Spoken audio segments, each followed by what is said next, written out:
Doctor Sushil Kumar Sharma, सह आचार्य इतिहास, राजकीय महाविद्यालय गुड़ा। आज हम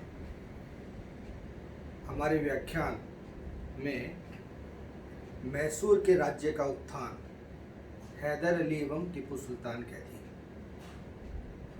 देखिए, 17वीं शताब्दी के उत्तरार्ध में एक ऐसा समय भारतीय नक्षत्र में था जिसमें वीर और साहसी जो भी पुरुष थे उनके आगे बढ़ने की असीमित संभावनाएं पूरे भारतीय परिदृश्य में थी और ऐसे में ही हैदर अली का उत्थान हुआ।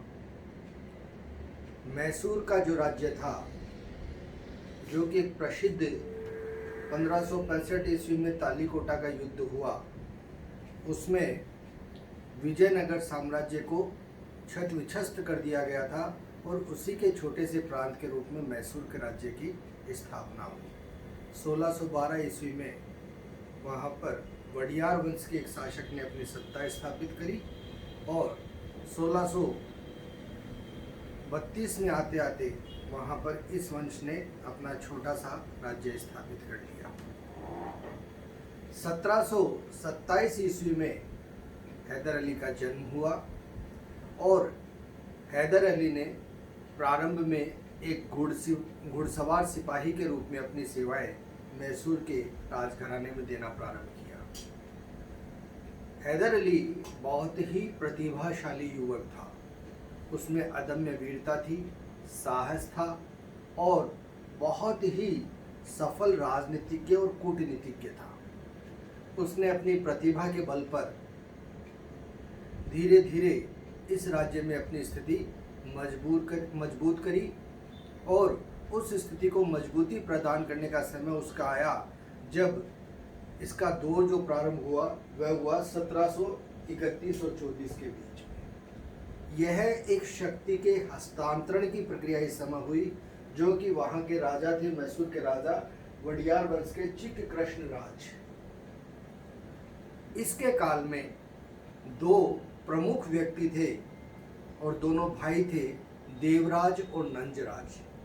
इन्होंने मैसूर की वास्तविक शक्ति को अपने अधीन कर लिया था। देवराज मुख्य सेनापति था और नंजराज वित्त विभाग का प्रमुख था। इन दोनों ने अपनी शक्ति वहाँ पर अधीन कर ली और मैसूर के राज्य को चलाने लगे। लेकिन दक्षिण में एक ऐसी शक्ति थी जिसकी धन पिपासा कभी समाप्त नहीं हुई, और वो कौन थे? मराठा। मराठों ने, मैसूर का राज्य एक समृद्ध राज्य था, मराठों ने यहाँ पर लगातार आक्रमण किए और वह आक्रमण 1753, 54, 57 और 59 ये 4 वर्ष ऐसे थे जहाँ मराठों ने लगातार मैसूर पर आक्रमण किया और वहाँ से विपुल धन संपदा वो ले गए। ऐसी स्थिति में देवराज भी उनको नहीं रोक पाया, जो कि मैसूर का सेनापति था। ऐसी स्थिति में उदय हुआ हैदर अली का और हैदर अली ने अपने आप को प्रतिस्थापित किया और 1761 ईस्वी तक आते आते हैदर अली मैसूर का वास्तविक शासक बन गया। जैसे कि अपन चर्चा कर रहे हैं कि हैदर अली बहुत ही प्रतिभाशाली शासक था। उसने धीरे धीरे सारी स्थितियों को समझ करके और अपनी भौगोलिक पृष्ठभूमि को देख करके उसने ये समझ लिया कि मुझे एक बहुत अच्छी सेना की आवश्यकता है और उसके लिए उसने यह भी तय कर लिया कि उसके लिए अंग्रेज़ों की बजाय फ्रांसीसी ज़्यादा सहायक होंगे। तो ऐसी स्थिति में उसके द्वारा फ्रांसीसियों की मदद से डिंडीगुल में एक शस्त्रागार स्थापित किया गया और अपनी सेना को भी उनसे ट्रेंड करवाया गया। एक मजबूत सेना बनाई गई और शस्त्रागार के माध्यम से शस्त्रों का निर्माण उसके द्वारा कराया गया। 1763, 64 और 67 ये वर्ष थे जबकि मराठों ने फिर से आक्रमण किया मैसूर के राज्य पर। इस समय 1772 ईस्वी में, जो कि काफ़ी प्रभावशाली पेशवा था माधवराव, उसकी मृत्यु हो जाती है और उसकी मृत्यु होते ही हैदर अली के द्वारा मराठों पर आक्रमण किया जाता है और मराठों पर आक्रमण करते हुए उसके द्वारा कृष्णा एवं तुंगभद्रा के बीच के जितने भी प्रदेश थे वो सारे प्रदेश विजित कर लिए जाते हैं और मैसूर के राज्य में मिला दिए जाते हैं और मैसूर एक समृद्ध राज्य हो जाता है। हैदर अली की जब शक्ति बढ़ रही थी तो उस समय अंग्रेजों को यह कतई बर्दाश्त नहीं था। इस समय अंग्रेजों ने यहाँ पर हैदर अली को कमजोर करने के लिए एक 3 शक्तियों का संगठन बनाया। वह 3 शक्तियाँ कौन कौन सी थी? निजाम, मराठा और कर्नाटक का नवाब। ये 3 शक्तियों के साथ में अंग्रेजों ने तत्कालीन समय एक संगठन बनाया हैदर अली के खिलाफ और यहीं पर पहला आंग्ल मैसूर युद्ध सुनिश्चित हो गया जिसका समय था 1767 से 1769। हैदर अली इस समय विचलित नहीं हुआ। उसने परिस्थितियों को जाना।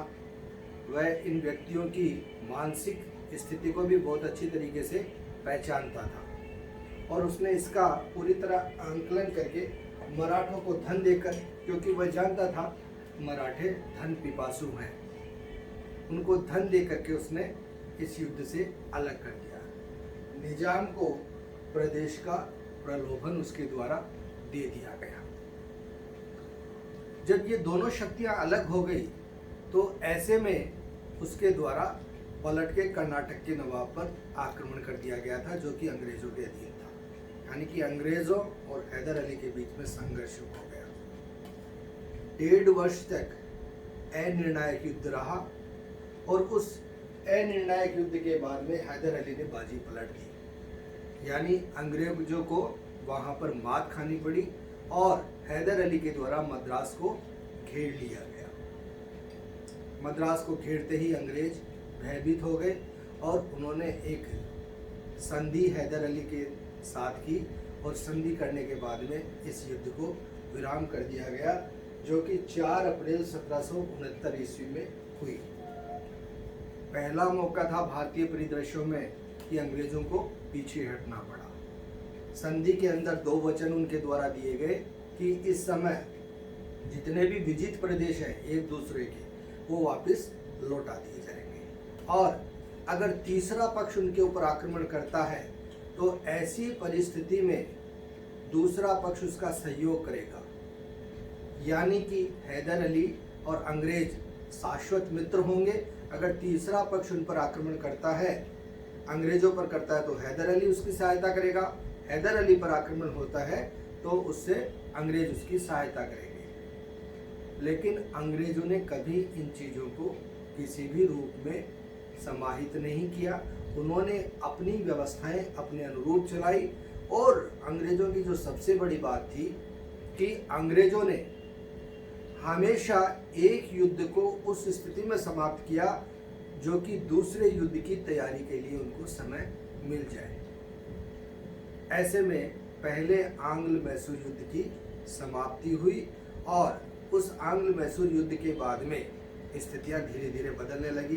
हैदर अली ने अपना साम्राज्य विस्तृत किया, लेकिन कुछ समय पश्चात ही मराठों के लगातार आक्रमण हुए और उन आक्रमणों में हैदर अली पर आक्रमण होने पर अंग्रेजों द्वारा किसी भी प्रकार की सहायता प्रदान नहीं की गई। दोनों शक्तियां आपसी स्थिति को देख रही थी और इस स्थिति को देखते हुए दोनों में ही कहीं भी समन्वय की स्थिति नहीं थी। आपसी संघर्ष बने हुए थे। हैदर अली भी बहुत महत्वाकांक्षी था और अंग्रेजों की महत्वाकांक्षा की तो कोई सीमा ही नहीं थी। ऐसे में दूसरा युद्ध अब संभावी हो गया और दूसरा आंग्ल मैसूर युद्ध हुआ 1780 से 1784 से। इस समय देखिए, तत्कालीन समय भारत का जो वायसराय था वह था वॉरेन हेस्टिंग्स।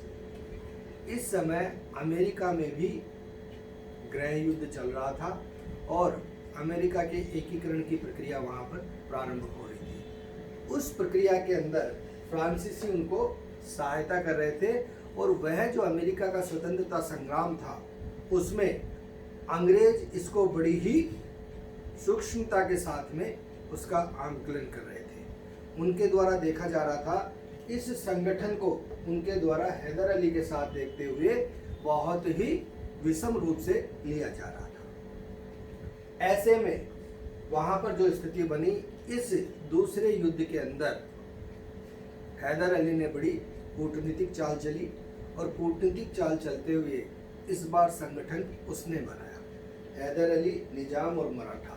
और उन्होंने बताया कि हिंदुस्तान की पृष्ठभूमि का सबसे बड़ा शत्रु कौन है?